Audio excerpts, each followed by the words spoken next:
that's the one thing about this delay right here. I can't have the music on with YouTube before I cut YouTube on. I got to cut the music off, then cut YouTube on. Since I got YouTube on, what up, everybody? It is the Studio W Sports Page brought to you by J&J. I am your host, your main man, Mill. And riding shotgun with me as always, Mr. Kevin Harris, Kevin freaking Harris to my left, and to my right,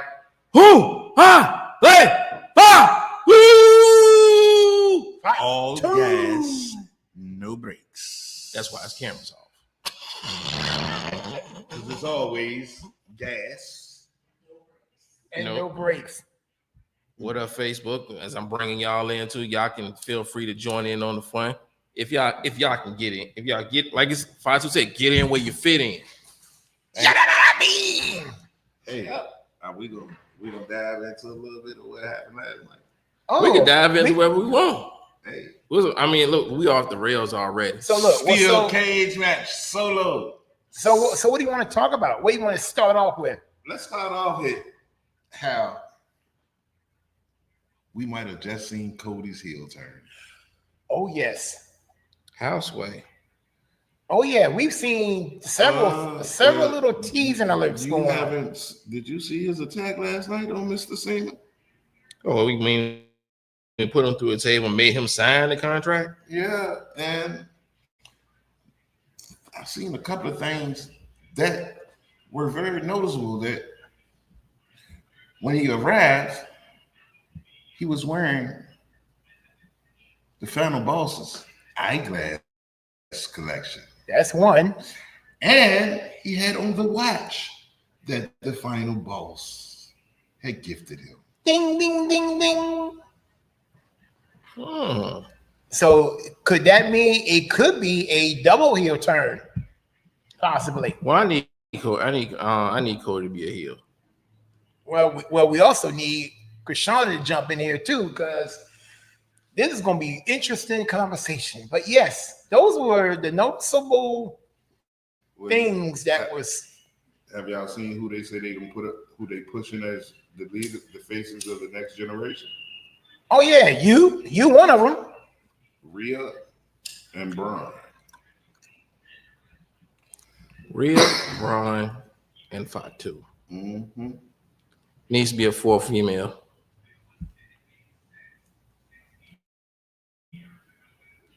It needs to be a fourth female, and we had this conversation earlier. I mean, not earlier. I want to say yesterday, the day before yesterday. You had Rhea as a top female wrestler. Yeah. And I would agree up until the point I gotta see her pin Io. I mean, to be the man, you gotta beat the man. She was there, and she was almost. She had did it, but there was always interference. The referee wasn't around. Yeah, there was always interference involved too. Yeah, but that was wrestling without interference. But I will say though, what do we talk about without interference? I think that match, when Evolution put her and Io in a different class. I don't think with just them two on the Raw roster, it's no females on that SmackDown roster that can do the things that Rhea and Io did in that ring. They put a lot of the females on that roster on notice with that match, bro. Yes, it was. It was that's top 10 classic match to me. Like I told you, it gave me Seth Rollins cashing in on Roman Reigns WrestleMania type vibe. Oh, the heist of the century? Yeah. The way it played out with Naomi, because Naomi had everybody thinking that her eyes on Tiffany and Jade. And you know what the funniest thing was before that? Mill, you trashed that division before it started. And I'm sitting there thinking, you done slept on it. I watched it majority. Now I fell asleep on the last match. But if you notice, Bianca did not look happy when Jade won her match against Naomi. Mm-mm. She didn't want no parts of it. She didn't make eye contact, no nothing. Mm-mm. Nope. Good. Because I put a battery in their back. And you know why? You know why she wasn't happy? Why is that? Because she know if Jade get that title, that's who she got to fight. Oh yes. I think a little bit of Bianca might be worried a little bit about Jade. I believe. Well, because for real, she has been getting better. Well, since Kevin talked her up, we do have the wrestling guru joining us, Miss Krishana Freeman. Kevin, what you did? You just sent some very good luck out here in the universe, huh? I want to know what's in that plate. well. First of all, I can't tell you everything.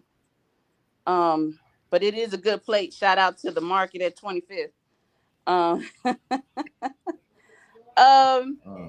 Gentlemen, how y'all been? Perfect. That's the person we want to talk to. It's been hectic, and I apologize for the short notice, very short notice. It's been a hectic day. I've been ripping and running all day. And I've been behind on my communications today, and I apologize to everyone for that. No, you good. I just But thank you all. Thank you. Yeah. Well, luckily you called me, because if not, I would have been down doing some community work. Our chapter has partnered with that, doing the Anthem Lemonade stand, fighting childhood cancer. So we was doing that. I did get caught up on wrestling. I've been gone for a week, so I have been caught up and getting caught up. Did we see the first signs of Cody's heel turn? Let's start with last night. It's starting last night. Yeah, I got to school me on like this. I peeped it, like I seen the joke this morning on Instagram, and they were talking about how Cody heel turn might have went unnoticed. Listen, the whole had on the rock eyewear, then the watch that the Rock gave him. The watch and the glasses. Yeah. I was peeping all that out. Oh yeah, I was saying that again. Like, and the first thought would come out, I said, I can't wait till Shauna gets on here today, because it was funny, because the things that you missed the first time, and then all of a sudden when you see a dirt sheet come around earlier in the morning, I'm like, oh, okay. There's one little tiny detail that I missed, but then of course, you put Cena through a table or whatever. With an Uso splash. Yeah. So I'm thinking it could be a possible double turn. Code. Now, imagine this scenario play out. The Rock does the exact same thing. The only difference is Cody's gonna be the one gonna be low blowing Cena. So Cody's gonna end up selling his soul to the devil. So imagine that scenario who might play out. Or maybe not sell his soul to the devil. Well, it's or maybe just sell out for himself. Well, maybe. Who knows? What if he has a faction coming up with all his guys that he brought in from AEW? I'm talking about Ethan Page, Lexus King, Sean Spears. I don't know. No, because I want to say a couple of years ago, all four of those guys cut a promo in NXT when Cody just got there. So he does have guys that he can bring up within the ranks to build a faction. It's gonna be that's. I can't say. I won't say it's a boring faction, because Ethan Page is nice on the mic. Ethan Page gonna talk that trash. That's gonna be a long. I can't say I can rule it out. And entirely. then Lexus King is the son of Flying Brian Pillman. He's a loose cannon. There's potential there.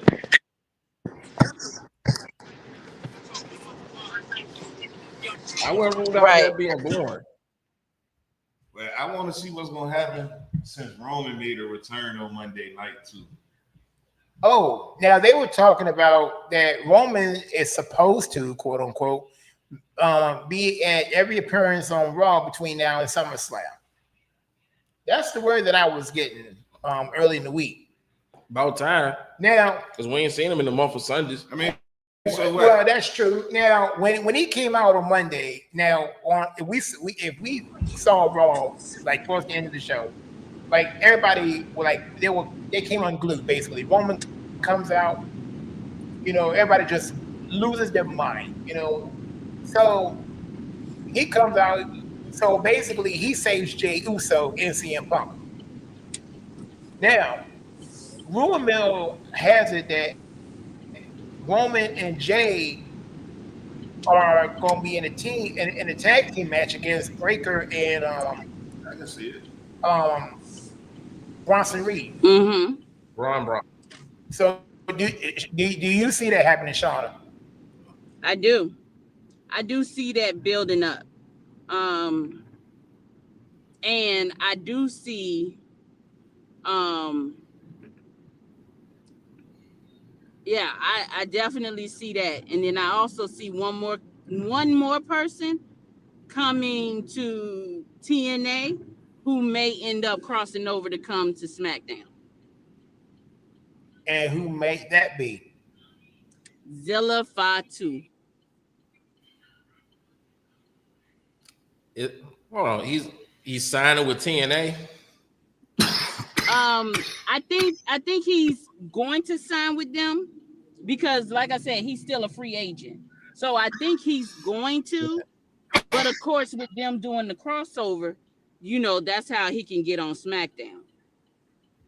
But look, I'm glad you said that because I can see it working that way with them with WWE trading, bringing Zilla up. And AJ Styles, I just seen an interview where AJ Styles said he wouldn't mind since they got this partnership together, going back to TNA. Yeah. So I can see that swap happening. Yeah, because AJ. I can see a swap, a talent for talent swap. Yeah, because TNA is truly TNA is the house that AJ Styles built. That part is true.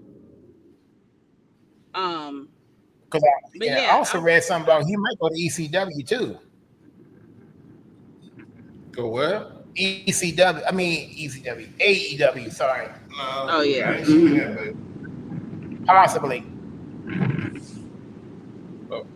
I got my own. I watched some in AEW, but let's stay on Raw. I kind of see where everybody's going with it, so I'm not going to debate on that. But I do got a couple of other. I want to get your thoughts on. I want to get your thoughts more on what's going on in the women's division with Naomi having the belt and with Rhea and Io. They're having this triple threat match at SummerSlam. They booked that one mighty quick. Well, I mean, you could see that. I mean, we all saw that coming. Man, like I said, man, that was a legendary match that was going on between Io and Rhea that night, bro. It was. That was a good match.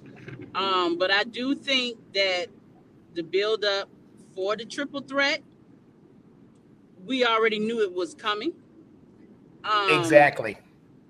But I do see Jay coming in.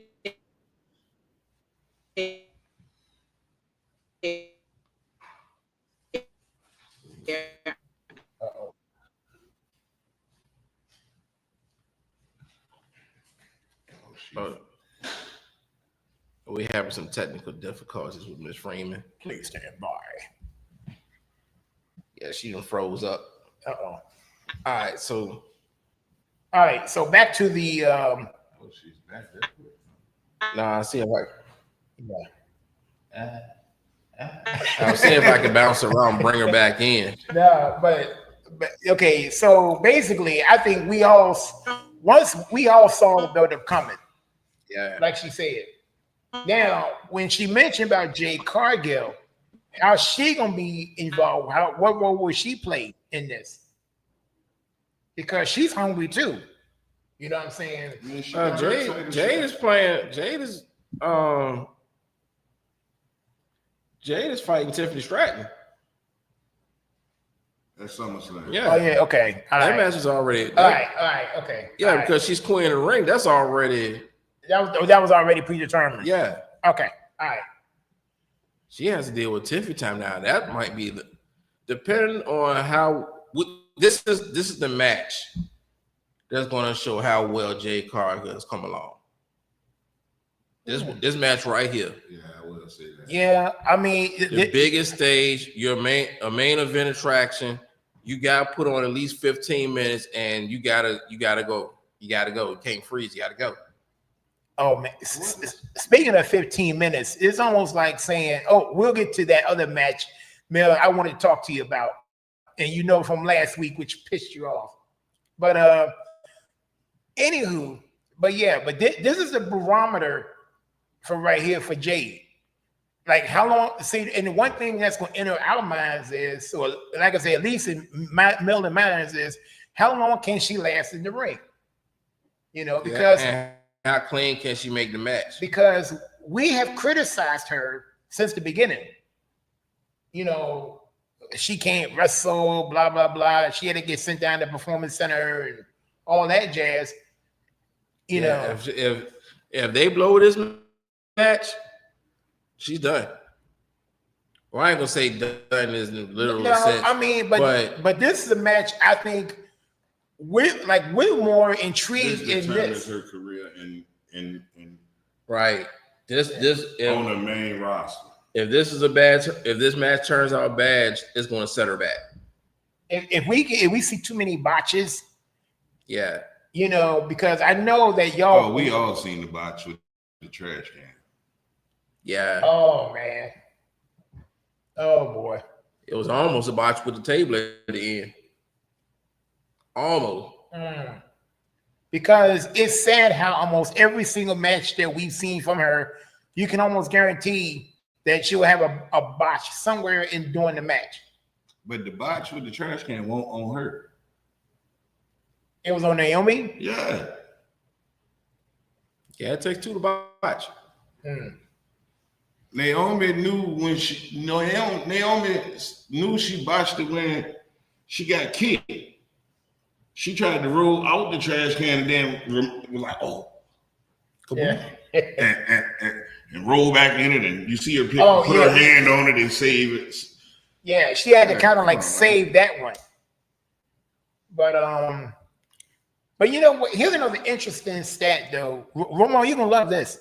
So, as far as the family bloodline, the Fatu family, all right, this is your wheelhouse. Everybody except for one person has been a singles champion. You got Jay, he's been a champion. I already know it's Big Jim. Exactly. Maybe just not in the form. Maybe. I mean, I would say Jim, nothing about Jim says single wrestler. Everything about him says he's better with a partner. And same thing with Jay. Only difference is Jay has the yeet movement. Yeah, he got a following.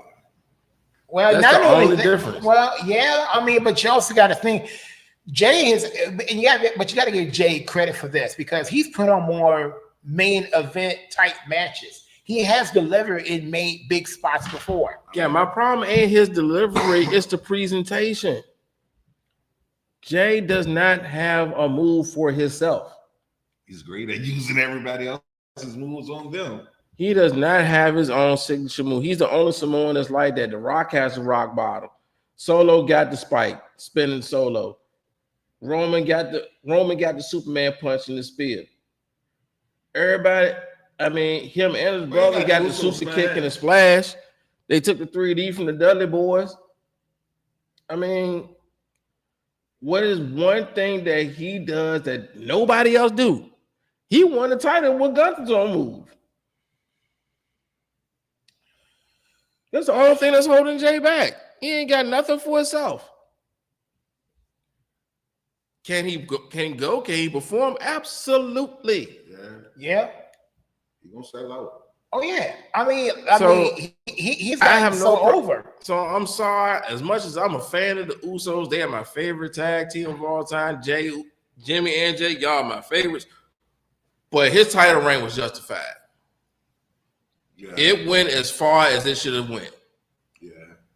Give him his flowers for selling all that merchandise and being an inspiration and doing what doing his acts as a WWE superstar. He ran, he got rewarded. But let's just be real. Without more originality, you cannot maintain that championship. So he basically ran his course. Yes. And if it doesn't prove it now, if that doesn't prove it, he's better off with his brother. And truly, I'm not gonna lie. The tag team division is missing them. They are what's needed to put some spotlight back on the tag team division. Yeah, it hasn't really been the same. It pretty much been flamed out to me. I ain't gonna say flamed out. It's going to take a little. It's taking too long. It's taking too long to But I will say this though. It's taking too long to move because they're promoting the wrong. Number one, some of the tag teams don't even need to be tag teams. Okay. Let's just keep it a being right. All right. Okay. Okay. To your point, Mel. Let's throw this in. Alexa and Charlotte. Yeah, but you know what though? It's crazy how that one actually kind of works. But it's because you can see that you can understand their love-hate relationship. But it was like they just threw them together and said, "Make it work." But it's a perfect match. I mean, you got to think about both of them. When both of them left, they were top superstars. They were top female superstars when both of them left and took hiatuses. What angle spot was that? It's the Kurt Angle, Chris Benoit, was it the Chris Benoit, Chris Jericho spot where they're better friends. I mean, they can't stand each other, but they made a good tag team. Eventually, they had the tag team title run. It's just like Arkansas. Yeah. Or yeah. Like despite their, yeah, kind of odd couple-ish. Right. All right, you got to think about it now. We all done sat here and said that they're trying to find ways to bring this new era of the Attitude Era back. That's one of the perfect pieces of two people that you could put together. I mean, like both of them. They can't trust each other. No. Neither one of them is trustworthy. Nope. But the fact is that they're honest with each other about everything. Yes. And you know what's wild? And that's why it works. And I went so far as to make a prediction last Sunday, which I got it wrong. In which I got it wrong. They should have walked out there with the titles. Yeah.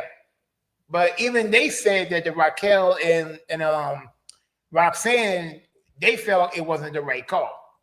Roxanne. But they gonna find out because guess what? That's who they gotta fight at SummerSlam. I like Roxanne Perez. She ain't nothing but I don't like how they bring her in because it's what Liv did to Rhea all over again. So yeah, I mean it's the same, except that it's in Liv's face. It's right. Everything comes like full circle. It's the same cycle all over again. That's what I like about it. That's what she get. She bring me chicken nuggets. Mm-hmm. That's the only difference. She break me like you. And look, the best way to a man's heart is through his stomach. And guess what? You got chicken nuggets. I'm not good. Oh no, they need to make the cold. I'm surprised I have not seen the Coldplay meme. I'm honestly surprised I have not seen the Coldplay meme with Dominic and Roxanne Perez right there. Oh, you know what I'm talking yes. about? Oh man, look. Oh, this is gonna be. That's like the hottest thing on the internet right now. It has flooded Facebook all the last 48 hours. I'm surprised I haven't seen that. Oh, don't worry. Oh, just give it time. I seen Fonzie the Bear and Miss Piggy. Oh, I've seen. I Dirty Dom and Roxanne Perez. No, they did Seth and the man. Seth and Becky. No, they did that one already. That one don't make sense. Though. No, that don't even look right because they are married. Yeah. But I mean, you got to get something like. Oh, so I even posted one earlier with was it McDonald's and Burger King? So that one. Yeah. Oh, we was having so much fun with it. We've been running away with it. I've been tagged by several people in the last 2 days about different Coldplay kiss cam moments. And what was so funny, Coldplay ain't made a single in years, and yet they made 2 in one night. One night, you made 2. I like that, Kevin. But it's true. My thing was this. And I'm not a Coldplay fan for the record, folks. But shame on you, internet, because during the man's apology, he asked for privacy, and y'all just turned it up. No, listen. First things first. Number one, you cannot blame the internet. You cannot blame Chris Martin. You cannot blame whoever showed them on the jumbotron. No, what they tried to do, they fought for and they got backfired. They thought they could get away with it when they went to another state. But see, this is the thing, Kevin. This is the thing. All they had to do was keep it cool.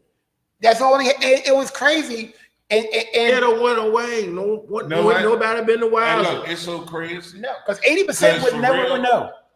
For real, all I would have done, that was me. Hey, you look this way, I look that way.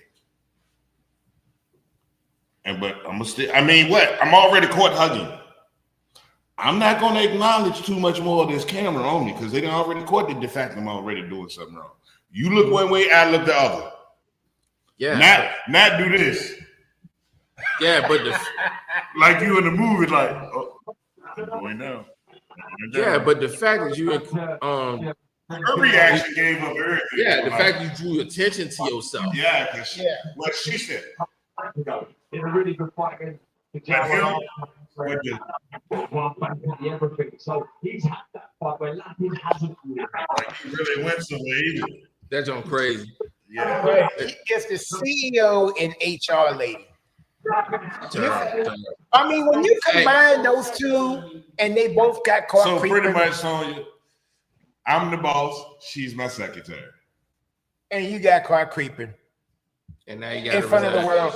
And now, I know she's a human resource lady, but hey. No, who's pulling HR into the HR meeting? Because that's not right. So this tells you right there, and which I also posted, the Coldplay incident told you everything, but most people already knew. Never trust HR for anything because they're not going to protect you. At the end of the day, they're going to protect the company. Did they really? Hey, Mark, how you doing, buddy? We got the boxing group, Mr. Mark Daniel with us. I'm hanging in there. How's everybody?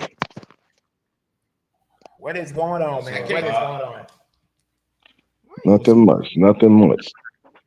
Sitting back, they got a couple good fights coming on this later on today. That's about it. What fight is that? What fight is this?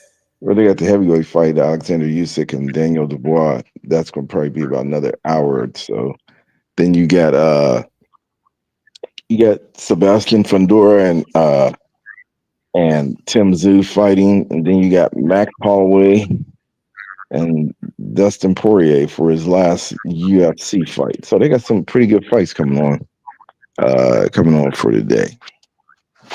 You really think that Holloway Poirier fight gonna be good? As long as he get one half a significant strike, that's all I want on my prize pick. Then after that, they can do whatever they want to do. But I think it'll be exciting. I think it'll be exciting for a minute until one of them gets knocked out.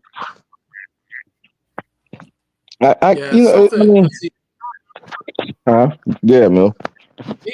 both of these fighters have been in the game for a long time, and this is the third time they fought. They're closer to retirement than they are, just getting their careers taken off. This is Poirier's last fight. Yes, and he has not beaten Holloway, or Holloway hasn't beaten him. Which one is it? I think it's he hasn't beat Holloway. Poirier. I don't think he's beaten Max Holloway. Yeah, Max, and I think so, and I don't think Holloway ain't too far away from the end of his career, also, because I don't see him catching. Now let's see. Might catch lightning in the ball, drink from the fountain of youth, maybe for make a nice little couple runs, but I've been wrong before. But I just don't see that fight going out the second round. That fight gonna end quick. So well, you know that you know UFC better than me. So if that's what you're thinking, I'm going to ride with you on that. Then. What you think about Dame back in Portland? I guess he wanted to go back home. I mean, that's all I can see. I guess everything. I mean, not in a bad way. I'm not saying it's in a bad way, but I guess he I ain't going to start doing all that ring chasing. Just let me go back to where I was at, and I'm good. You see, with this spoke to the point, Mark. You called this several times on this show, and I think he listened to you when you said that was 2 years of probably the most miserable experience in Milwaukee. His heart never wanted to leave Portland in the first place, and you nailed it when you could tell that there was no, like, his heart wasn't really in it the last 2 years, and you could tell by his play. Hey, that's like 2 years apart. And that's 2 years you're never gonna get back. You know that Dame got traded to Milwaukee. Dame got traded to Milwaukee. Drew Holiday got traded to Portland. Then traded to Boston. Now they got both. If you look at all the people Portland traded 2 years ago, they all right back there. Yeah, they all right back there. Yeah, exactly. 2 years later, now and see, they have it crazy. I mean, I'm gonna be honest. My opinion is this: I don't think Dame would have wanted out if he had been sent to Miami like he wanted to go. Yeah. But I think after tearing Achilles, he already making a ton of money off of Milwaukee owes him. And Portland's willing to give him another $42 million. He said, "Hey, you know what? As long as I know I had a good run, I can live without a ring." Yeah. And I think that's where his family was. I think that's where his family was. I don't think they ever went to Milwaukee. I just don't get.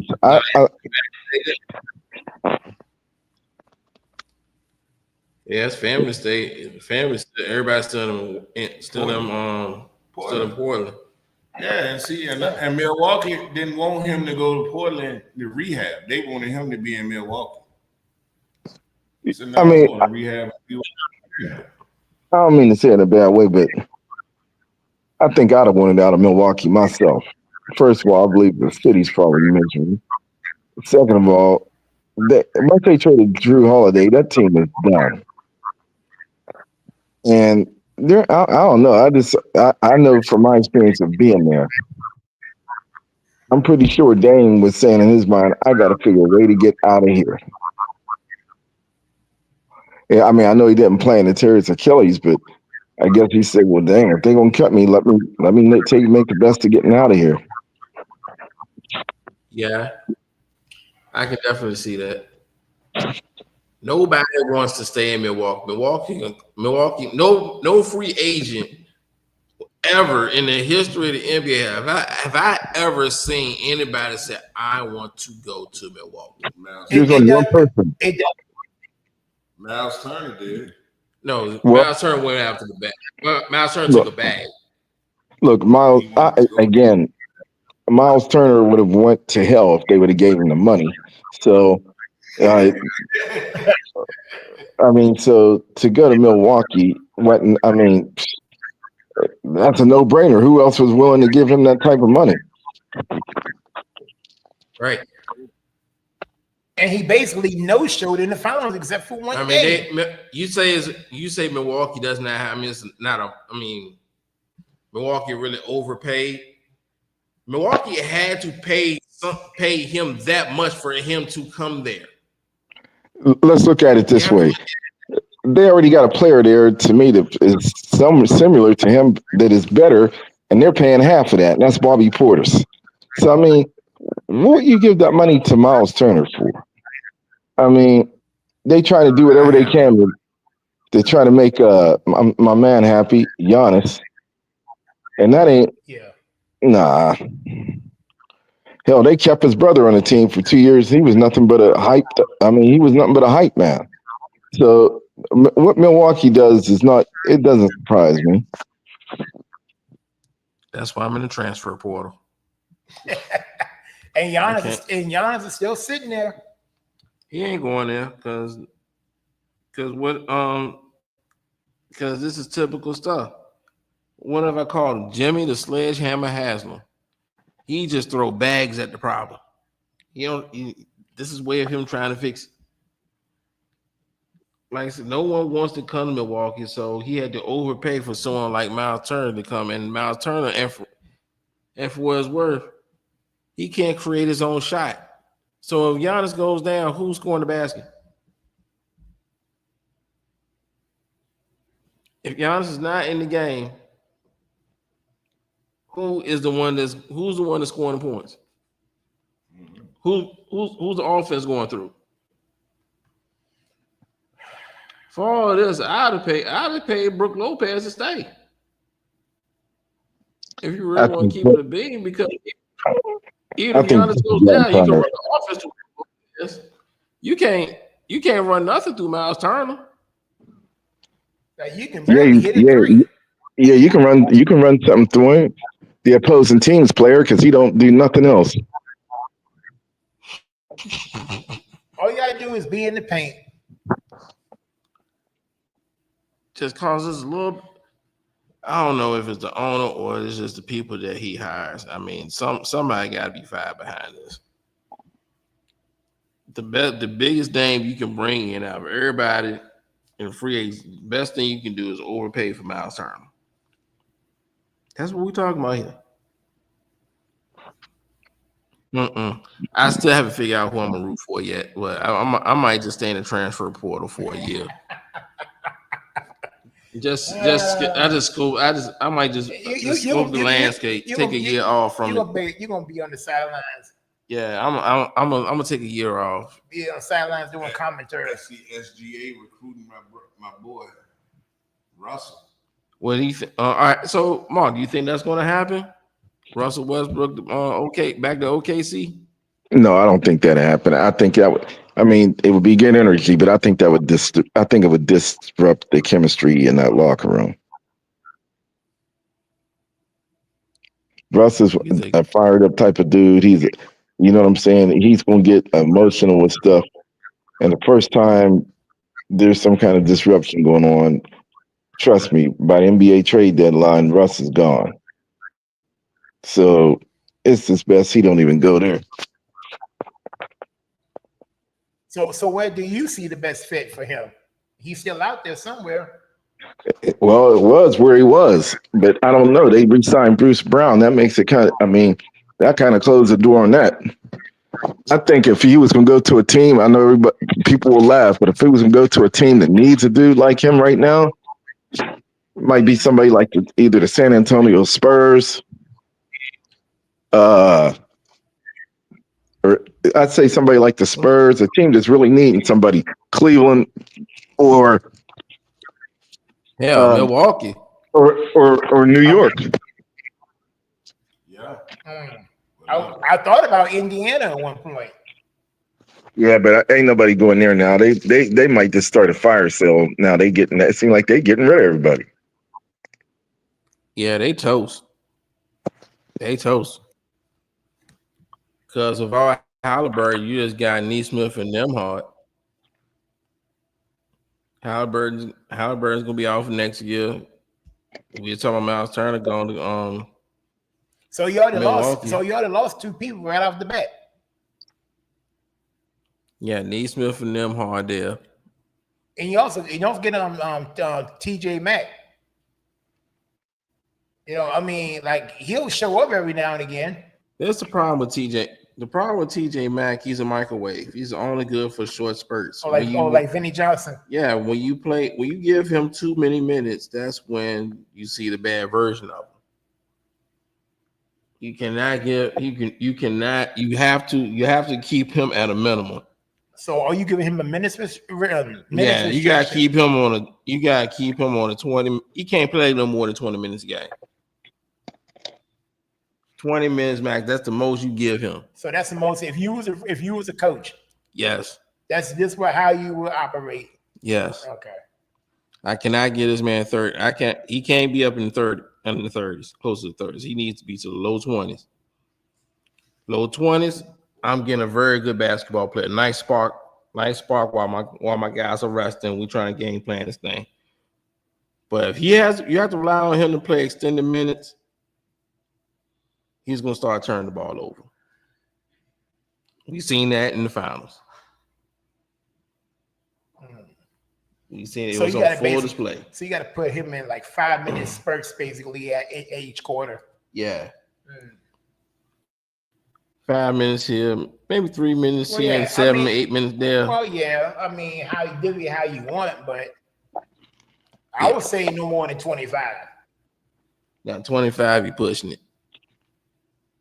You know when you're pushing it because that turnover margin, that scoring rates, all the good numbers are going down and all the bad numbers will be going up.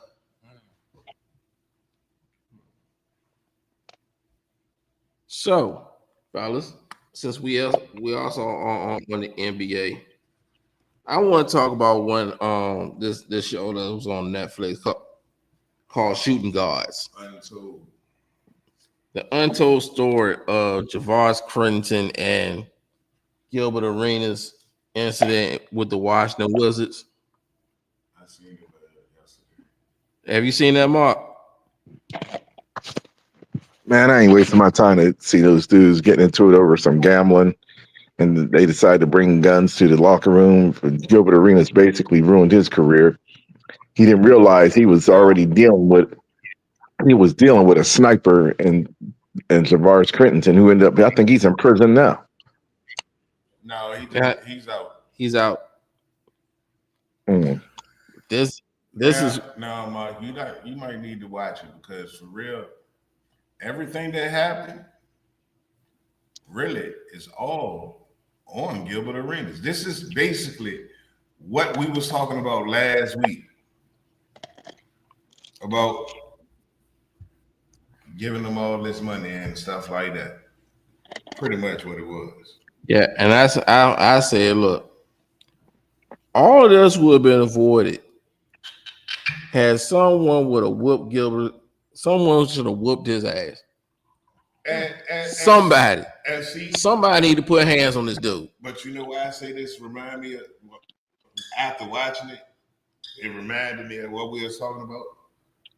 Because what Creed, whatever his name was, kept saying every time when they was interviewing, he knew that what he was going to do was wrong. Yeah.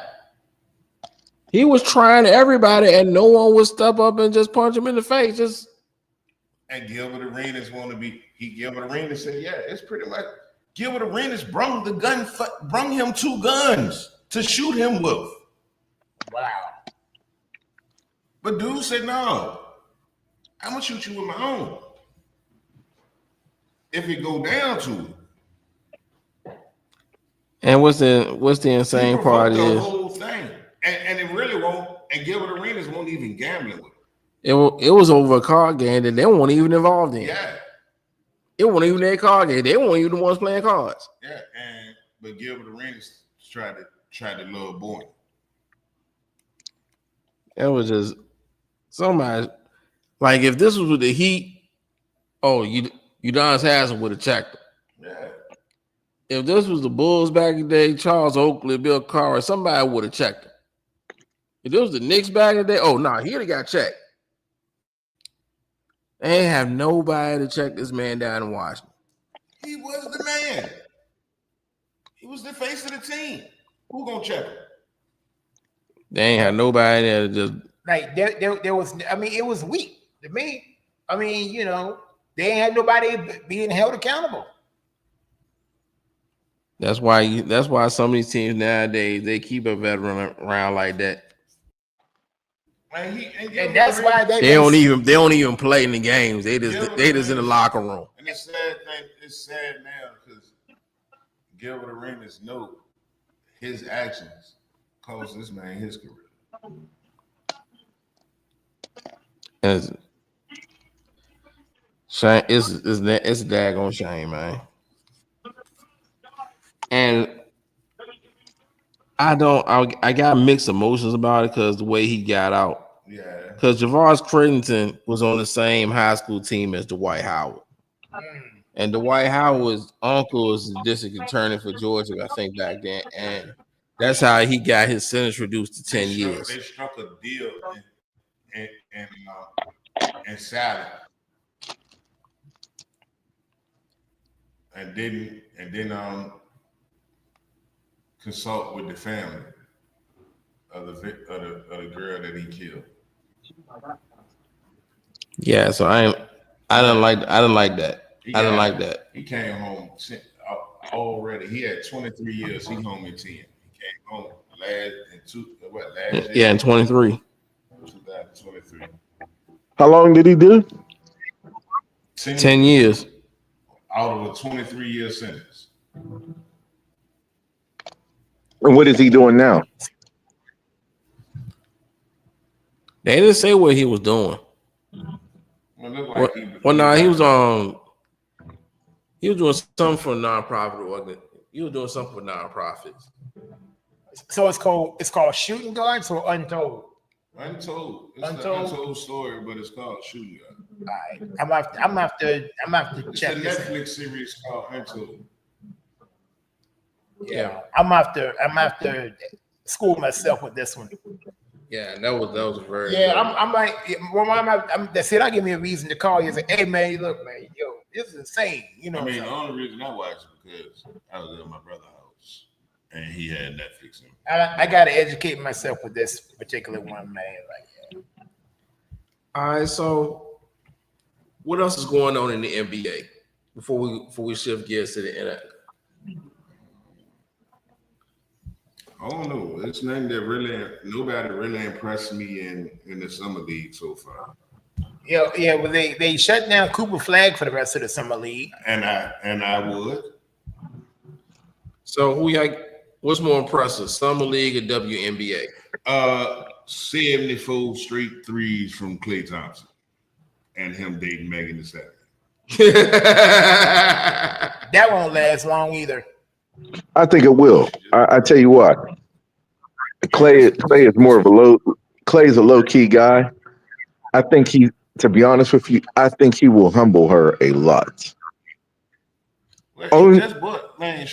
Shorty just bought him a $300,000 Rolex for the wear when he was at the ESPYs the other night. Well, here's the thing. I think the only way that situation does not work is if she's so used to dudes like with my man. If she's so used to the rough stuff that she can't handle a dude that ain't about that. That's basically a low key good dude. That's the only way I see it not work. Yeah, I don't see nothing wrong with it. Okay. He's a cool brother. I think he obviously come from a good family. He laid back. He don't care about the spotlight. Yeah, you know, but And you see, never gonna that never changed the gonna have pace. full tickets. Well, that changed the pace is what she really needs to have, if you want to know the truth. And it might be a good change of pace for him. Because he working. He in the gym. I just seen that the way he went 74 straight before he missed one. Well, I hope he can do that in the regular season because it seemed like he went 74 straight before he hit one a few times this year. So I hope he get it back. It looked like he coming back.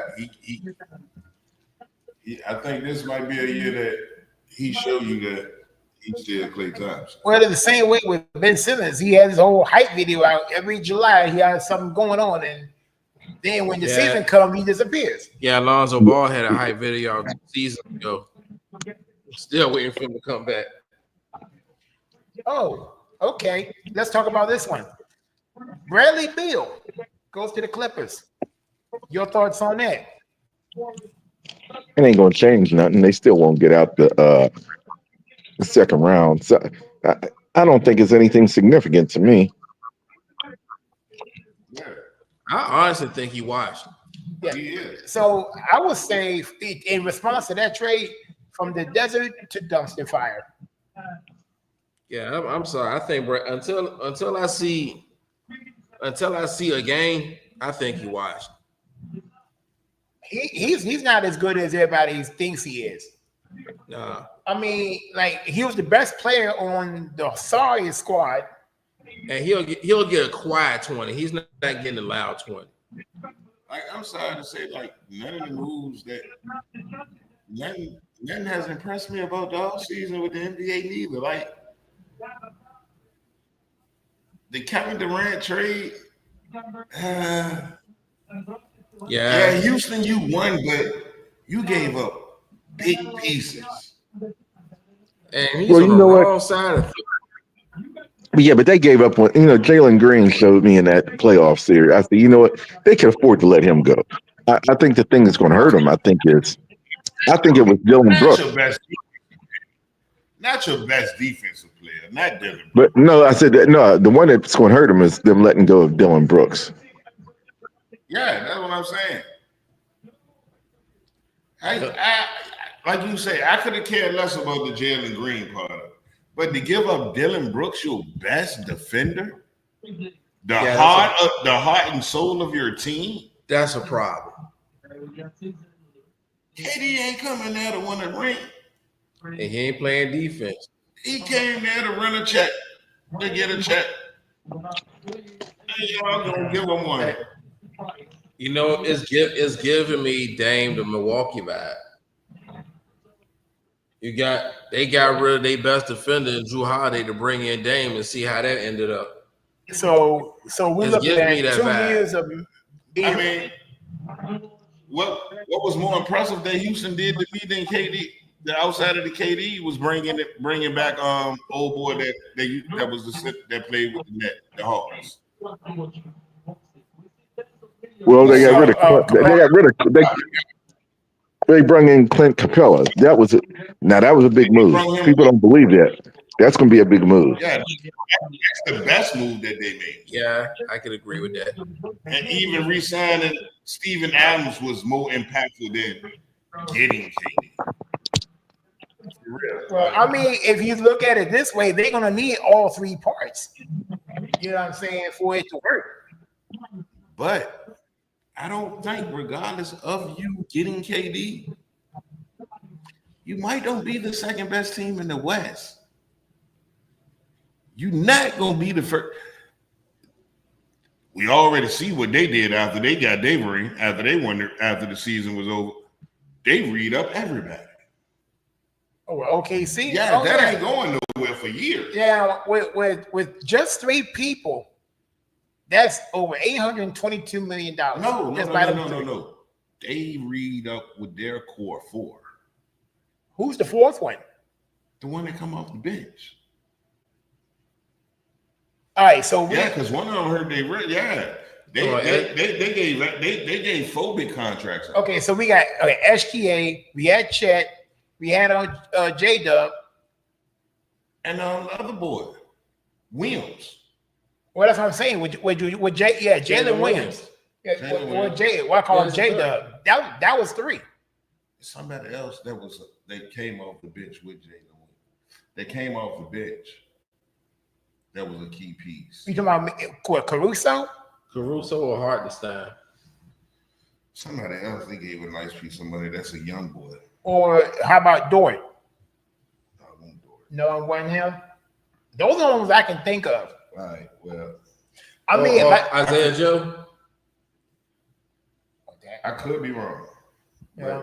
I mean, I haven't heard, but again, I could be missing. SGA, what he got what? Yeah, he already got a bag.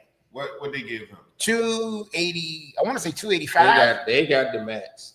All three of them. He got the super max. Yeah, but that ain't 808. It's another one. Well, no. Well, it's three people involved. Yeah, but with them 3, all of them got 280 and some change. No, still don't. Not 280. Yeah, with Chet Holmgren, he had 2. His was in the 2s also. I want to say 235, and then we were questioning that too. It's a 4th one for it to be. I know what you're talking about because it was sold for the $882 million. Just them 3 is gonna be at said 100. But yeah. But either way, also, okay. Paul George can't catch a break. He had endoscopic surgery recently. So of course, we got PlayStation P. This is another guy. I'm sorry. At this point, Mill, you can say, okay, in the classic Mill words, pack him up. Pack him up. I'm sorry. What's really, it's a sad case too, because that's a sad case. But it's a sad case. That ain't the interesting news that's coming out of Philly right now. Well, then what is it then? Joel Embiid and ownership. Really?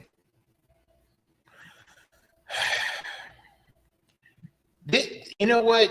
I'm gonna tell you what. If you want to talk about, it's starting to come apart. See this right there, Mel. If you was to name any NBA coach who should be at the top of the list as far as on the hot seat, which is your favorite wheelhouse, Nick Nurse should be at the top. But I only say this because I seen a little snippet of something, and it was just like, with Joel Embiid, is it all Joel Embiid? Because like at the end of the day, y'all trusted this process of having this man that play for y'all. And how long that's been going on? But y'all don't do the things to help him to be able to help y'all. As y'all are letting him, with his knee problems, and then they always talk about his weight. Well, when he get down the weight and able to play, he don't really have his knee problems. But when he hurt his knee, y'all just sit him down and don't do nothing. What he gonna do? Of course, the weight gonna get the weight. They don't have a regimen for him to eat properly or nothing, bro. They don't do nothing to help him for him to help them. So that shows you right there. There's no accountability in the coaching. There's no accountability in the organization. Well, that's where it starts at, because there's nothing behind you as far as say, look, they know there's a situation going on, but they haven't done anything to address it. Now, come on. If you then sit there and invested 3 years waiting on this product, waiting on this guy, he show you what he can do when he's healthy, everything else. You start putting the pieces around him. Some of these pieces are not max ain't working out, but y'all ain't done nothing to help him since his MVP year. And his MVP season, that was just a gimme because they got it wrong the year before. Because he should have got it the year before he won it. He had a better year than the Joker than me that year. But yeah, it's gonna be some problems in Philly. So I would probably say, I think between Nick Nurse, Paul George probably the happiest person in the world because he hurt. and you know what? And I think like this, the whole thing started when he broke his leg, when he was with the Pacers, way back when. Well, you gotta think about you. Man, arthritis is serious, man. You break something, I'll forget. You got arthritis for the rest of your life after that. Yeah. Oh, by the way, fellas, I looked up the Oklahoma City Thunder's payroll. SGA is going to make $38 million this upcoming season, followed by Isaiah Hartenstein with $28 million. Alex Caruso is going to have $18 million. Lou Dort, $17 million. Chet Holmgren, $13 million. He just signed a new contract. Isaiah Joe's going to bring in $11 million. Kenrick Williams and Jalen Williams. Jalen Williams got new contracts. This doesn't factor into what they got going on right now. And Aaron Wiggins. I think that's who else got some money out there. I think it was Wiggins.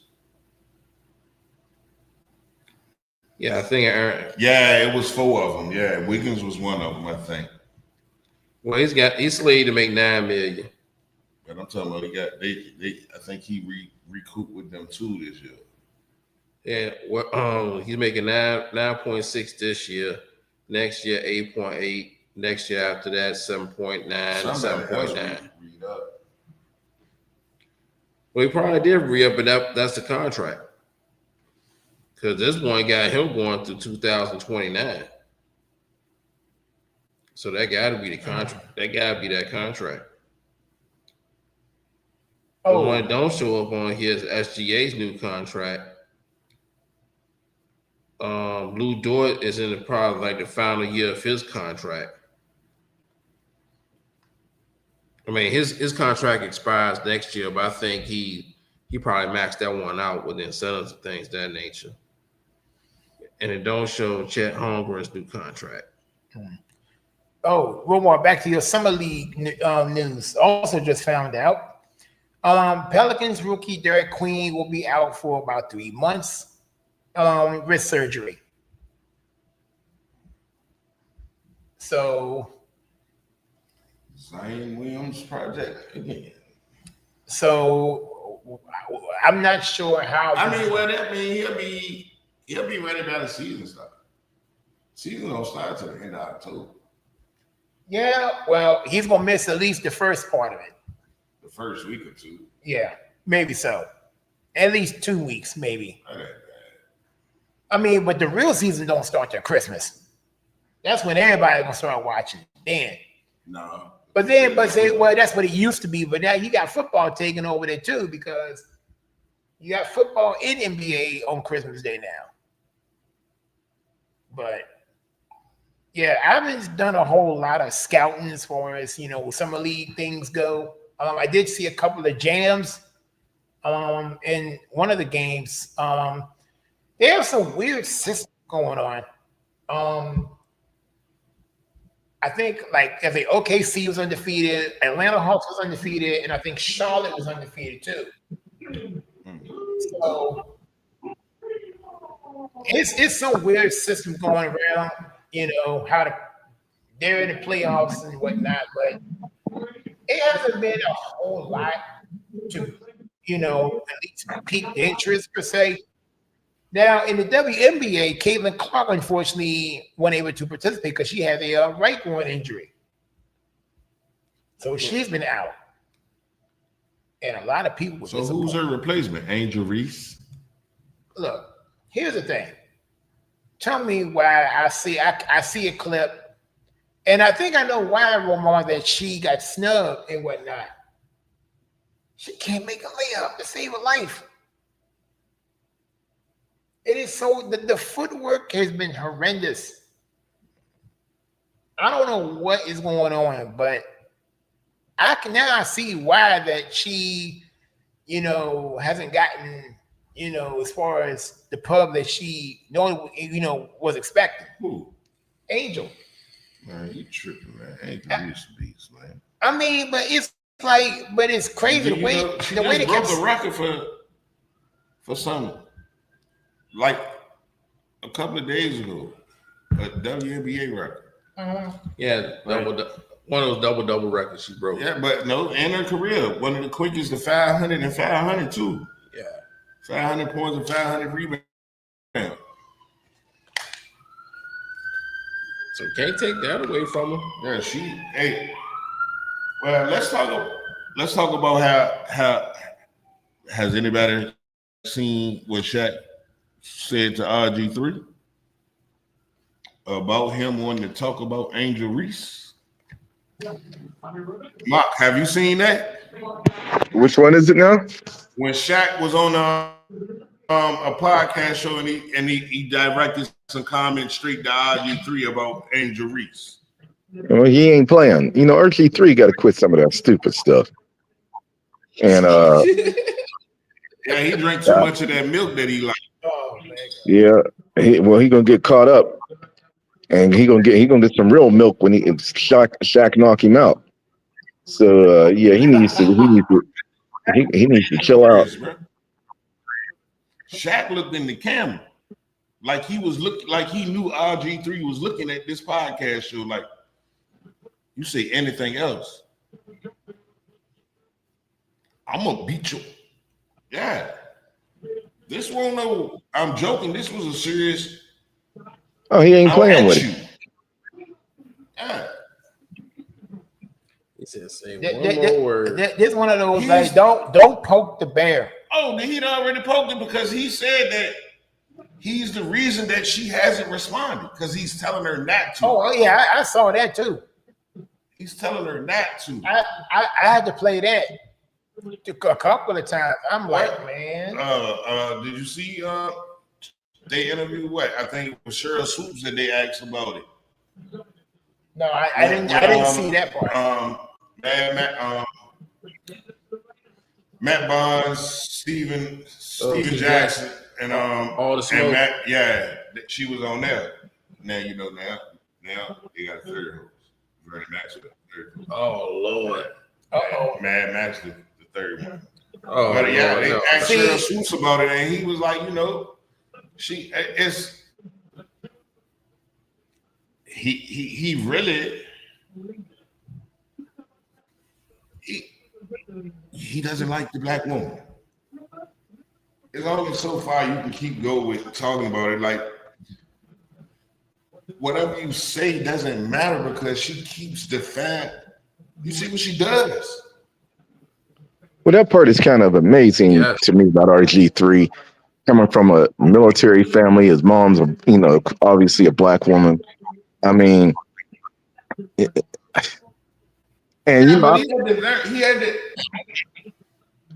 And it was weird with that.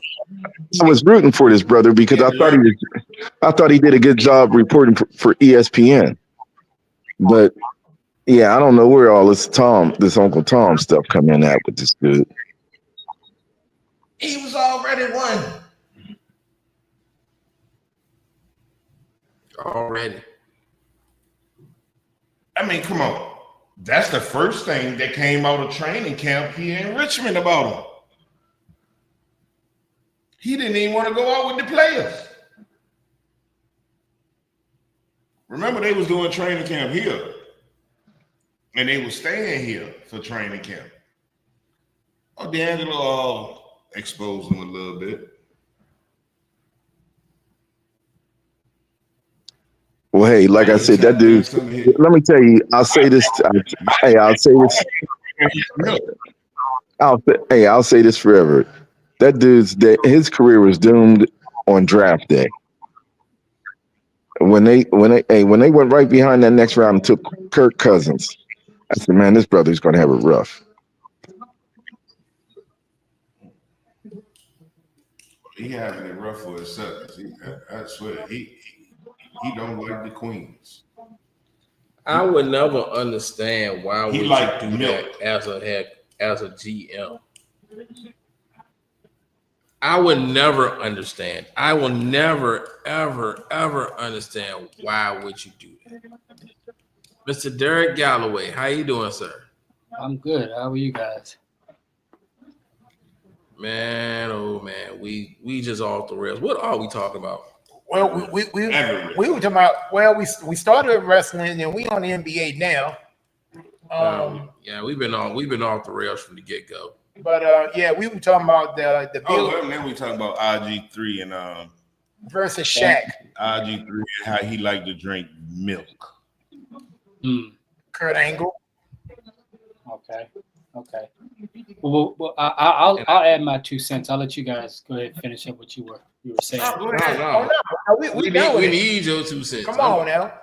All right. Well, before I jump on the RG3 thing, let me first eat some crow and step back and kind of take my words back from what I said last week with Roma and Justin Fields. I kept bashing Justin Fields about pocket awareness and quarterback play, and throughout the week I kind of realized, hey, Justin Fields, he played at Ohio State with Garrett Wilson, so they may have a good rapport. I'll step back and say that and take that back. So I apologize. I apologize to you on that one, Roma. I may be wrong about that. Who knows? Maybe he still blows the whole thing. But as far as the RG3 thing, so is it more about the Shaq thing with dealing with the young lady that plays in the WNBA, or is this strictly milk? Strictly about Shaq, why he's like been the number one person. Yeah, the bash Angel Reese. I have no idea he where is comes in. He is like the biggest Angel Reese hater out there. Yeah, I don't know what's going on with RG3. I don't know if he's looking for approval from that demographic where his wife is from. Oh yes, I don't know. I applaud Shaq, Ryan Clark, Ocho Cinco, and Big Unc for stepping in and saying something to him, because not many people were saying anything. They were just kind of all in awe. And I think we do that as a group because we were a fan of his at one point for what he did on the field. But what he's doing and that repost he did with the monkey thing, that was horrible. I mean, if anything else, that's just, in my opinion, he's the greatest. That's self-hate, and it's disrespectful not only to her, Angel Reese, but your sisters, your cousins, your nieces, your mother, everything that a Black queen or Black woman stands for. To do that looking for likes or looking to go viral or in that situation was stupid, really stupid. And I'm glad Shaq stepped up and said something. I mean, you looking for acceptance from who? So my question: if you go back and look at the first video when he did it, his wife was sitting in the background shaking her head when he was talking or degrading her, right? Talking about if you locked her in a gym for the weekend, you'd open the door on Monday, she still have 10 points and 10,000 rebounds. And his wife was just sitting in the background, just nodding her head, laughing and agreeing with it and all that. My opinion, Roma, just to answer your question, I think he was looking for approval or acceptance, like I said, from that side of the fence or that demographic or that, It ain't worked the first time he tried to straddle that fence for approval. Why keep looking for something that you ain't gonna never get? It ain't worked the last time. It ain't gonna work the next time. You ain't gonna never get that approval because you're gonna always be a different color. So he's basically turned to Jason Whitlock. So yeah, I'll quote I hate this. to say it, but I'm not black. I'm the way OJ. it's treated. I'll quote those lyrics. Yeah. I'm not black. So I'm who needs? OJ. All right. So based on what we've been talking about so far today, who needs to get packed up first? Gilbert Arenas, RG3. Oh, they can be packed up together as a package. What doesn't Gilbert Arenas need to be packed up for? I mean, he says a lot of contradictory, stupid things on the daily. We was talking about. Did you see the Untold Story, John? The Netflix special. No. Shooting guards. Oh, go watch. Yeah, that's what we talking about with Gilbert Arenas. Somebody need to whoop this dude ass. So all this been avoided had somebody just packed him up one good time. Hey, see, Dirk, if you watch it and set a tone in that locker room. If you watch it, you'll go back to next. Yep. If you watch it, you'll be thinking about the conversation that we had last week on the show. What's it called again? What's the show called? Shooting guards. Shooting guards. The Untold Netflix joint. You know the series they got, the Untold Stories, a certain thing. Untold.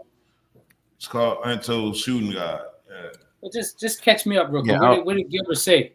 What did he say? It's basically about the whole incident with the guns in the locker room thing. Javaris Crichton or whatever his name was. Javaris Crichton. It's both of them telling their sides of the story. And I get it. Hence the name Shooting Guards. Okay. All right. Got it. Yeah. See, like, it's a lot of what we was talking about being discussed as far as the Crichton dude side, because he knew what he was about to do. That's what I'm telling you. Regardless, and he basically said what I said. I knew I was getting this money and all that, but regardless of this money or not, right or wrong, I knew what I was going to do and what I had to do. He knew it was wrong before he did it. Yeah, that's what I'm talking about. Like when you know what you're doing before you do it. Yeah, I'm of the opinion that I thought it was over a dice game or something like that in the locker room. Oh, it is. No, it was over a card game that they weren't even involved in. They weren't even the ones playing cards. And that was the crazy thing. The team playing. It was Earl Boykins and JaVale McGee. They was the ones playing cards, and they had this rule that when you gambling on the road, you pay all your debts as soon as you touch down at home. Well, they on the flight home, and apparently JaVale McGee owed Earl Boykins some money, like $200. JaVale McGee got high. Yeah, he got high. 200,000 or 200? $200. $200. Two crispy $100 bills. 10 $20 bills. And this is where I blame Javaris Crichton, because he interjected and he was the one trying to argue with JaVale McGee. You got the money right now, just pay him back now. But then Gilbert Arenas want to wake up and stick his nose in things and say, "Why you in their business and worried about their thing, youngin, when you owe me money?" Oh, which was a lie, but still. That's and then that's Gilbert Arenas. He's going to take a situation and he's just going to make the worst out. He's going to blow it up. Then dude said on the plane when him and Gilbert was arguing, he said, "I'll shoot you." Gilbert Arenas, Quentin said, "Boy, I'll shoot you." Gilbert turns around and said, "I'll bring the guns so you can pick which one that you gonna shoot me with, big man." See, that's what made me start watching that. I said, "Yep, Then Gilbert Arenas tells on himself. He been buying guns since he been in the league. And he bought guns while they were in Arizona. He flew his guns back with him on the team plane. Oh, that's how he used to transport all his guns. Yeah, that's Come on, man. Walmart, man. Look, man. What? That's what got him suspended for the rest of the season. See, I thought he got suspended because he started acting a fool in the huddle, throwing the guns up in the huddle, kind of like. No, that was after. That was already after the fact. Won't no guns pointed. Won't no gun shot. When they got to the Gilbert Arenas, wanted to get to the arena early before everybody get there. He done brought 2 guns with him. He done brought 2 guns of his choosing with him and laid them in the locker of Crenton with a note. Pick one. Mm. Crenton had already said, look, he had started feeling some kind of way because Gilbert was making it uncomfortable for him in the locker room and everything. It got to the point that he started bringing his own gun with him to the jump. Look, the whole time you talking, when I'm watching the trailer. Dude, look at I'm behind it tomorrow. Dude, throw one of his guns. Dude, throw the gun at one of Gilbert's guns at him. He said, I don't need your gun to shoot you. I got my own. I'll shoot you with mine. And he had live rounds. See, this right here. Well, the answer to Mill's question. I guess you could pack both of them up, but you could pack Gilbert up with some alien tape, and double wrap it. You know what I'm saying? Because that's crazy. And he threw his whole career away. None of this had to happen. Over $200. That didn't even won't even your $200. Exactly. See, it won't even your $200. You was not getting paid. That situation had nothing to do with you. That's why it's like we always say play stupid games, win stupid prizes. That's been the phrase of the week, Mel. But this one, just mind your business. Yeah. Had everybody minding their business, that would never happen. Mind the business that pays you, quote unquote. But your play stupid games to win stupid prizes has been the number one phrase of the week. The man was a crip, man. Okay, so who needs to get packed up first? Is it Gilbert Arenas, RG3, or the CEO at the Coldplay concert? Oh wow! Can we say all 3? Can we say all? Because he need to get packed up for that stupid mess there. I think that's what Mill's saying. He's saying all 3 of them, but who's going first? Who's going first? Who's going first? I'll let y'all answer first. I'll go after. It's hard. A little bit hard on this one. Mel, you found ways to drive me crazy. I hate you not. My brother, you found ways to poke something with, like, bro. Come on, man. You got me marinating over here. The CEO guy, I mean, he go pack up his own bank account in a little bit. I mean, I think the wife went online and she changed her last name already and kind of moved some pictures. Yeah. So he already. The internet's undefeated. The question is, where did he think he was going when he ducked down? Well, I mean, does he not believe in the internet has freeze frame and still pictures? And I mean, what was he thinking? Yeah, exactly. Just play it off. I mean, come on. You might as well just kept it. If y'all just kept it on, just kept it moving, no one would have been the wiser. It wouldn't have been such a big deal. It was like the 85% would not have known anything. Man, you heard what Shaggy said. It wasn't me. Yeah, to give you some backstory on that, Roma. To give you some backstory, Roma. Basically, this guy was a CEO. I can't remember the name of the company, right? I know. Oh, you don't? Oh, you said. I thought you said what happened. Okay, never mind. No, No, I know about the whole situation. Him trying to act like he walking down some steps and he just ducking. Yeah. Yeah, I seen the video and everything. And I mean, if I was both of them, I would have just stayed in the compromising position that we was already in because we caught this. You look That's all one you way, gotta I do. look the other. Yeah. Or just stay the way you We was caught and just say, hey, look, you had a this couple way, drinks. I look that way. And I saw her at the game, and we were in the same booth, and we just happened to just. yeah. I mean, have you some could have done drinks, and that's it. anything else. I didn't know that my human resource lady was going to be at the Coldplay concerts. But okay, now to answer your question, I guess upon further review, Or how about my sleeper pick? Because in questions like this, we can always throw in Jimmy Sledgehammer Haslam as an option. What? you know what? Okay, all right. You really made Mel. Are you so Mel, man? Mel. Oh, I can throw in the GM for the Giants. No, okay, all right. You know what? Honestly, since you forced me to pick the first one,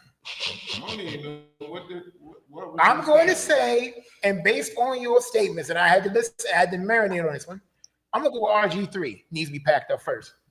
I agree. Thank you. I say Kevin. RG3. And what was the other one? I say RG3 because when I felt your statements and this and Derek's too, of course, and the way it was just so disrespectful. And I'm thinking, like, look, I'm more surprised he's got a. Is he still at ESPN or did he get? Oh, he's No, gone. they fired him. You bet. And that's I the thought thing. he When he was making his statements, I think, in my opinion, when he was rebuttaling against Ryan Clark, it felt like he was trying to get Ryan Clark fired. I don't know if y'all remember that rebuttal. I think it felt like he was trying to get Ryan Clark fired too, like some, you hurt me, you talked about my wife. This is so disappointing. ESPN, da da da da. Yeah. I Roma. Yeah, I think he started that one too, didn't he? He did. Yeah, he did.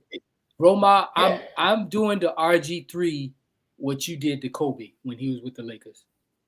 I that's where I'm looking at RG3 right now. I really am, man.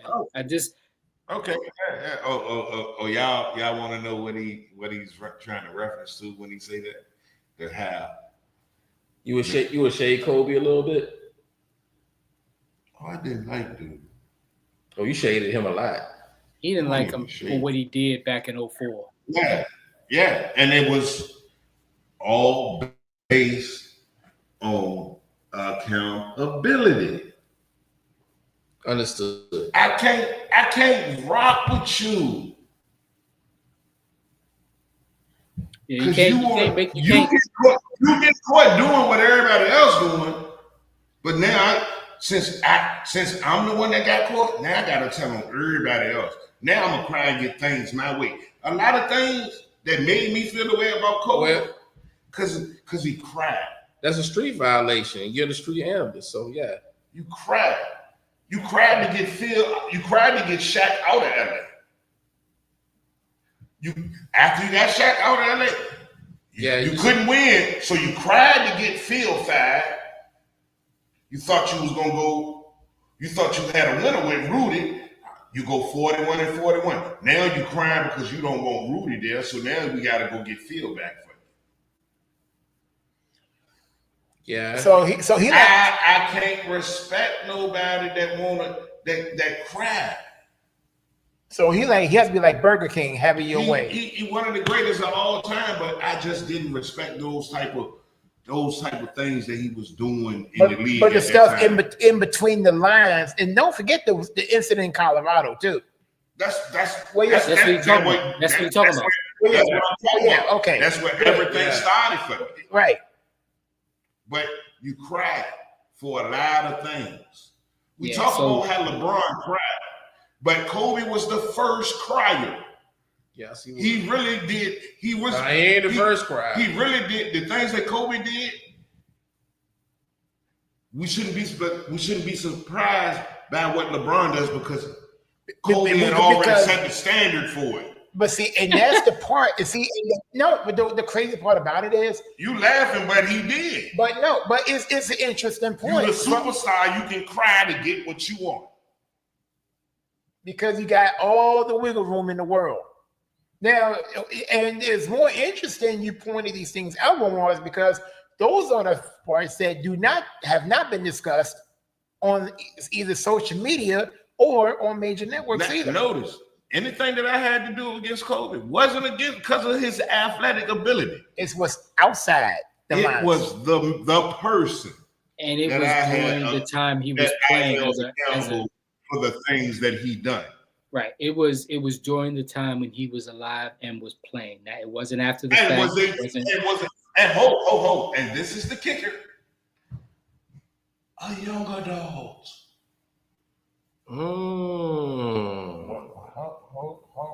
Yeah. A young adult. He won 25, 30 when he did this. So, like I said, regardless of the age or the household you brought up in, you make those decisions. You know what you're doing when you're doing it. Hold that person accountable. Okay. As I sign off to go smoke me a cigarette. And ladies and gentlemen, this is 2 weeks in a row that are very valid. We dropped some, you've been dropping dollars over here the last 2 weeks. Is that you know what you're doing before you do them. That's been the main phrase he's been saying on the show. Well, I hope this is $1. I got 10 things I'm gonna drop on y'all. I got $1, and as we wrap this segment up, as Romar takes his break, I got Mr. Galloway, you're not on social media, am I correct? No, sir, I'm not. Oh, good, because you haven't seen this, so you're going to be my accountability partner when I do this. As, I listen to ESPN a whole lot, and ESPN radio and Sirius, they give me ideas, they give me topics, and give me some insight.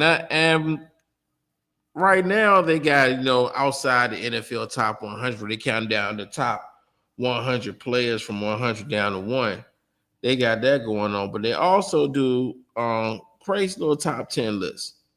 And one I made up was, I didn't make it up. They did theirs, and I'm doing mine. They had the top 5 fan bases in the NFL. So I made up the top 10 fan bases going into this NFL season. And I do have some honorable mentions. I'm gonna tell you right now, I do not have your Washington Commanders on here. Respectfully, I can understand. That's all I gotta say. After the last 25 years, could you really, with so many fans not coming to the games in the last 5 to 10 years, and trying to boycott Snyder? Why would they be in the top 10? I mean. Yeah, but some of these, because it's not about what the franchise done. It's more about this is about the fans. So just keep in mind, this is about the fans. I got you. Okay. All right, number 10. Good. I don't sound like them. the Detroit Lions. I posted year after year up until recent. This team has nothing to root for besides Thanksgiving.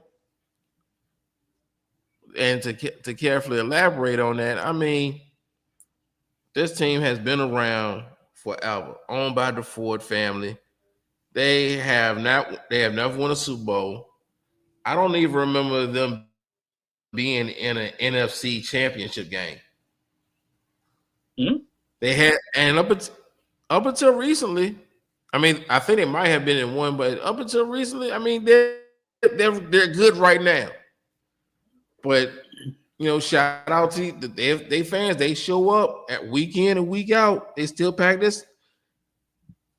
They still pack a stadium more than other bad franchises. And I do run to a couple Lions fans, and I like to say better days is coming, but I think their better days is here now. They got a very, very good. They got a very good football team right now. Success is on the way, and I think it'd be nicely earned. Number 9, I got the Cincinnati Bengals. This team's success is on par with their Skyline Chili, but they show up every year and show out. They got some ugly colors, but some beautiful color schemes, if that makes sense to you guys.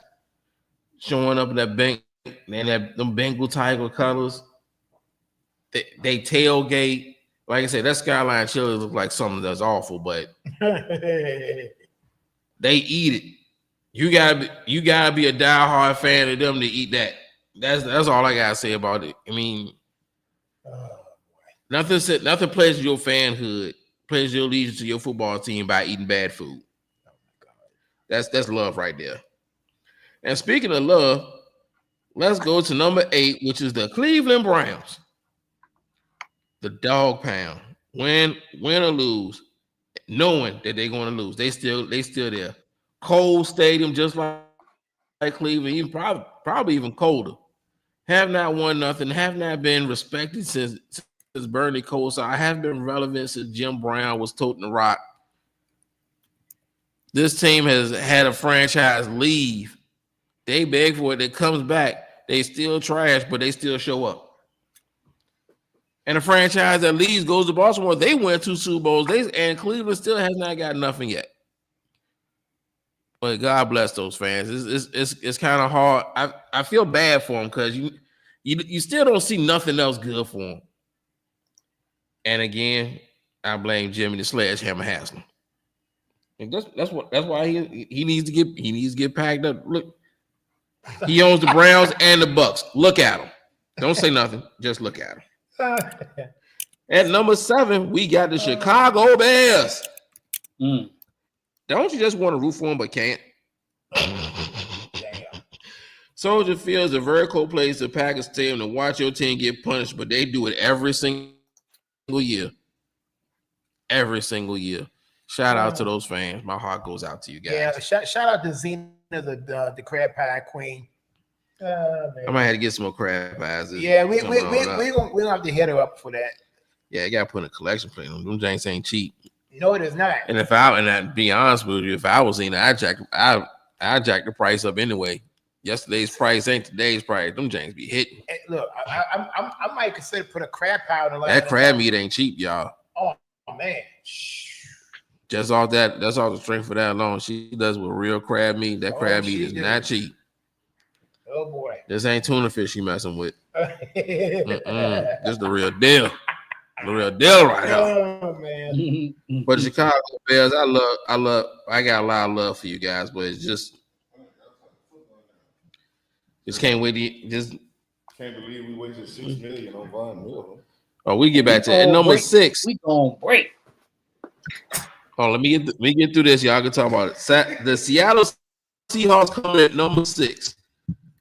They have that 12th man, and it is that Hawk, that cold wind man up there playing up there in Seattle. Especially you gotta come from the East Coast to the West. Oh my God. I thought you were talking about Sam Donald. It's an L.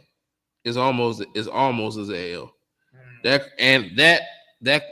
amount with plus the crowd noise is taking you up out of here. If the loud decibels don't take you out of there, that Hawk will. At number 5, we got the Las Vegas Raiders. They may be in a different city, but that black hole remains. And I've seen the videos. These dudes can fight. They will pack you up, respectfully. Don't mess with no Raiders fans, boy. What are these? The dumpster fires? Nah, best fan base. The top 10 best fan base. The one I post on the you get killed at a Raiders game. huh? You might be killed at a Raiders game. Oh yeah. Well, hey. Yeah, just ask my dad. You may not make it alive. Yeah, my dad almost died in one. I'm telling you, I go to any Raiders game. I'm neutral. it. I'm wearing neutral colors. All right, and number 4, we got the Pittsburgh Steelers. They ain't that Man, but I got Steelers at number 4 because them terrible towels are timeless. bad. Yeah, they sweet.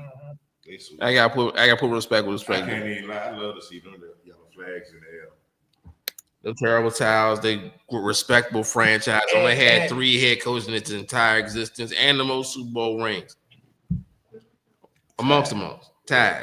I'm gonna keep that in mind. What you said about the Steelers and the Terrible Towel. But let's go. I'm gonna hit his top 3. All right, and number 3, we got the Philadelphia Eagles. No one likes us. We don't care. Is the most oxymoronic catchphrase in all of sports, but we back it up. And they have the best sandwich in the business, Philly cheesesteak. Hey, they tailgate just like anybody else. They got drum lines. It's an environment and it's an experience. So at number 3, I ain't gonna spend too much time on number 3. I got the Philadelphia Eagles. At number 2, I had to put respect on these guys. That's the Buffalo Bills. I mean, I can respect their fan base because they love losing. The Buffalo, they no, they the only fan base that's jumping through tables right now. Hey man, Yeah, for losing. But look, They're jumping through tables right now. They make it look like a WWE party back when they tailgate. Hey, you gotta respect the team that put emphasis on how great we lose. I mean, they are really dedicated to come in second place or third place every year. Bro, hey, look, and I was rocking with them during their time when they had they run, and I was, even though my team beat them, I wanted them to get one. I ain't want them to get the one against Washington, but they could have got one of the others. I wanted them to get that one against the Giants or one of them Cowboy ones, but yeah. Oh, speaking of, at number 1, best fan base in all the land, it is the Dallas Cowboys, America's team. And the way the Dallas Cowboys is running, the way this country is run, you guys say they on par with each other. Either you hate them or you are one. They are everywhere. They let you know what level of delusion that they let you know they're at a level of delusion that only rivals Santa Claus, the Tooth Fairy, and the Easter Bunny, fueled by their 5 championship rings, which have been their happy place for the past quarter century. They are the antithesis of what they preach. They make my teeth itch, and they do what a fan base does: love each other and get on your goddamn nerves. So the Dallas Cowboys have to be the number 1 spot. I would say, the best fan base I see in NFL. I mean, and I don't like this team at all, but they travel wherever you go, you see them. I would say it's Pittsburgh. You got them. Yeah, I had Pittsburgh at 4, but we're still splitting hairs though. Can I give you some feedback on this? Can I give you some feedback on this list? So I heard you say Pittsburgh. I heard you say Pittsburgh at number 4 because of the infamous what they did in the 70s, the terrible towels, how well they travel, da. And then I hear you put in Detroit, Cincy, Cleveland, and Seattle in there. I mean, I get it. Those fan bases are in it because they struggled for so many years. But I guess my question is, how could you say the Eagles because of their sandwiches and beating in Santa and having the jail, or Pittsburgh with the terrible towels and the Raiders for beating you, but you don't mention and I initially I agree with you, but when you said those other things, how could you not add the RFK Stadium with the rocking chairs, the hogs, the hogettes, all of that? How is that not included with the serious fan base? The Smurfs. I mean, the just the whole fan base of the nicknames. Had y'all still had I feel you, but had y'all had the Hogs today, then yeah, that's a tradition. You guys, y'all let that die. Y'all supposed to keep that going. That's what makes a strong fan base. Y'all had it. Is that fan base? I want to see the Hogs, the posse.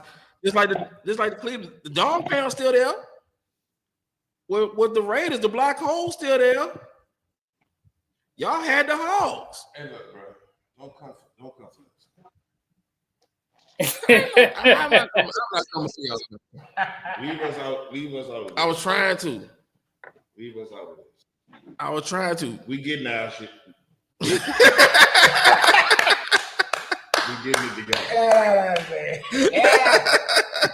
Man, we okay. We got 2 bombs already dropped today. Yeah, see, Here we see, go. I'm ready to go back on break. Oh, but no. Since we only and we already transitioned to the Washington Commanders. Let's talk about this signing. Yeah, You know, Von Miller coming. let them talk about it. Oh, hey Mark, what do you think of this the signing of Von Miller to the Commanders now? No waste of 6 minutes. Say that again, Bill. Bill, say that again. What was you saying, Mill? Von Miller to the Commanders. Yeah, Von Miller to the Commanders. I mean, he might be able to bring a little bit of energy, but he's about done. What did he sign for? Well, I never got that amount. What was the I think amount? it was 6 million or 11 million or something like that. No, it wasn't. Are you serious? It was 1 year, $6 million. 1 year, 6 million. He didn't break the bank. That's I don't want that. more He than ain't break the should bank nothing. That was DJ Watt. I'd have did the vet minimum. I mean, I'll let Mark finish. Go ahead, Mark. I honestly feel like y'all didn't even need him. I mean, I think they may have to close games out, but he's definitely not going to be using a starter's position, a starter's role, you know, first and second down. He's going to be, you know, more of a third down specialist, closing the game out when they got the lead type thing, to finish, you know, teams off and close the game out, you know, like you do with a closer in baseball, right? You just bring in your closer to finish them out. And that's what I think he's going to be there for. Can he still do it? He's been injured too much to make a decision on that. So I don't know. We'll have to wait and see. So this is how you mess up your team, your locker room chemistry. Because now you're bringing all these Asian vets. Because you still got Bobby Wagner, who's essentially going to do the same role, be a home run guy. So you got 2 Asian veterans getting. It's not a big bag. It's not breaking the bank, but it's still more than what these rookies are making. And you're trusting these guys, these rookies and these undrafted free agents to come in and do most of the dirty work, which is the bulk of the carries, the bulk of the snaps that we really don't talk about. Yeah, they're there You're gonna have to get through the regular season. And paying these veterans to come in for 1 or 2 snaps. That's gonna mess up your locker room chemistry because these young dogs are gonna want to eat. Yeah, I can see your point, but it's more so bringing them in for veteran leadership, locker room leadership. I mean, sorry, not veteran, locker room leadership towards when the things get rocky, like if they have a 2-3 game losing streak, like we did last year. You saw who stepped up and had that big speech and got them back on track. It was Bobby Wagner, right? Yeah. Same thing with Luvu. Luvu did the same thing. I think that's what galvanizing and having a vet there for these situations. To be carrying them through the regular season, no, don't see it happening. But when it gets to week 16, 17, first round of the playoffs, that's what these guys are going to be kind of there for. This is where they're kind of paying that little extra over the vet minimum and stuff to do that part, to carry them to where they need to go. So, yeah, it could deteriorate the locker room, but at the same time, it could carry them too, because think of it from Philadelphia's point of view, right? You guys had vets there like Fletcher Cox, and Darius Slay and Bradbury and a few more that kind of there for that same reason. As soon as you guys won that Super Bowl or you finish with them, off they go. You know, so we'll see. Let me throw this at you in the same breath. Think about this. You know, guys like Jalen Hurts and Jalen Carter really didn't take off until guys like Fletcher Cox and Jason Kelsey left. Once those guys left, we all thought they was going to take a step back, but let's just be honest. They left, and these guys flourished. So sometimes this is a good thing. They benefited from having that vet in their ear in that locker room. I mean, do you not think that that vet there didn't help them? No, yeah, but you still had Brandon Graham there. You still had Lane Johnson there. You still had Jordan Mailata. You still had veterans there. But my thing is, you always want to try with not too many Chiefs, but more Indians than you do Chiefs. Now, Oh yeah, you can credit that collapse to being like having too many Chiefs, not enough Indians. Yeah. Because you had too many guys, vets going out for their contract, trying to do their own thing. Instead, you got these young guys that's developing and they're developing together. They growing up in the system together. And we saw how that So happened. I'm just saying, with that 2000 Redskin team and with that Dream Team Eagles team you guys had, it doesn't work. That building that way doesn't that was work. I mean, I'm not trying to throw shots or anything because I named the Commanders too in 2000 with that Dion and what was it, Bruce Smith? Yeah, and it doesn't. Carrier. Yeah. If you got too many of them, you already had Bobby Wagner. I ain't feel like y'all need a Von Miller. I mean, honestly, let y'all young guys eat. The guys y'all bring it, y'all got. They want him to put his hands in the ground and be an edge rusher. And the thing is, I just don't see the production from him doing that no more. Is that replacing Jared Allen? You mean Jonathan Allen? I mean Jonathan Allen? No, John was a run stuffer. John was a run stuffer. Yeah, so bringing in, so that $6 billion you brought Von Miller in, how's that going to help the run game? How is that going to replace that production? Like I said, like I've been telling you, and I said since it happened, we should have kept Dante Fowler. No. That's now Dante got 10. The Cowboys gave him 10 or 8, I think. The way to answer your question, Mill, is I never let him walk away from us. Yeah, I wouldn't have let him go to Dallas. I agree with you on that. Miller will be for third downs when it's obvious passing downs. He's not there for obvious run situations. So Miller will be in there when it's like 3rd and 8, 3rd and 12, things like that. That's when they'll sub him in. Miller is not going to be a starter. He not playing first down and second down. He not. I mean, I think his body is probably past that point of, playing the run. His days are just right now being more. Think of this. You remember that guy that Dan Quinn had back in the day with Seattle? His name was what's his name? Bruce Irving. Remember that name? Does that sound familiar to you guys? Okay, that's what Von Miller's going to be. He's going to be that guy that comes in on 3rd and 4th down, pass rushing specialist. That's it. Nothing else. That's going to make y'all a little predictable. Mm-hmm. It may be. Because very could be. Because that's how I saw on the edge. Because we'll have someone on the other side of Louvu that can now get after Hurts and get after Dak and get after, whoever that quarterback is. If only having Louvu as the main pass rusher. You know what offense are doing right now? What's that? They will audible out and shift. They will shift the formation and line the wide receiver up on Von Miller. If you think your wide receiver gonna block, oh, you talking about no. I thought you were talking about. They will make it blocking. Oh, yeah, they could. Yeah, they see Von Miller on the field. They will line the receiver up on Von Miller. Yeah, that's what they're doesn't mean Von have to follow him. They can bring down a safety to fix that. I mean, there's counters for counters. But you're not if you don't know how to adjust. There's a small window where a receiver like that is wide open. True. But that's why you have a vet like Bobby Wagner can make adjustments for you on the fly. That's why he's the mic. You have a vet like that can think on the fly. That's what you have him for.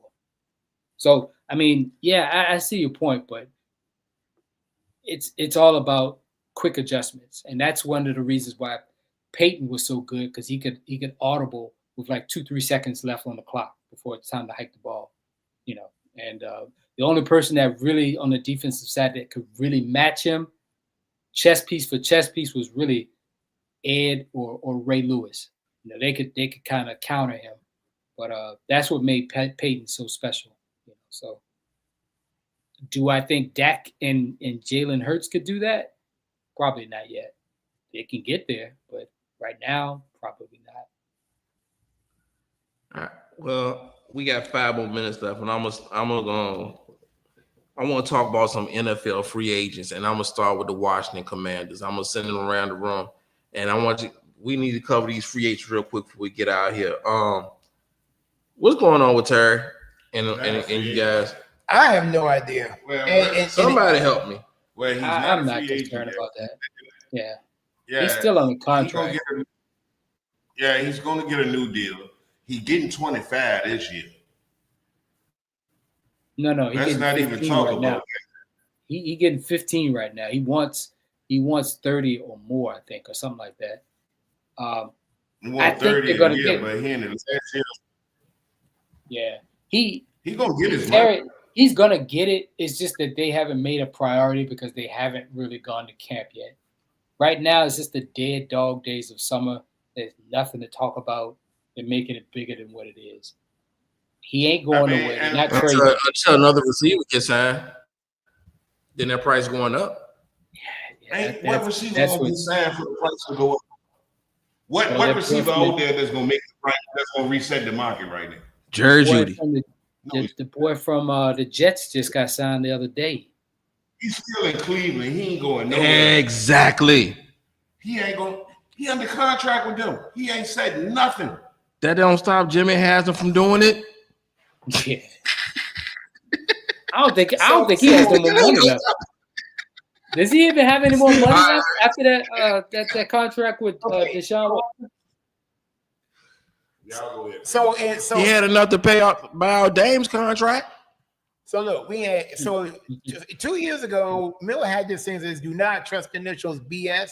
That was 2 years ago. This year, do not trust a person whose nickname is Sledgehammer.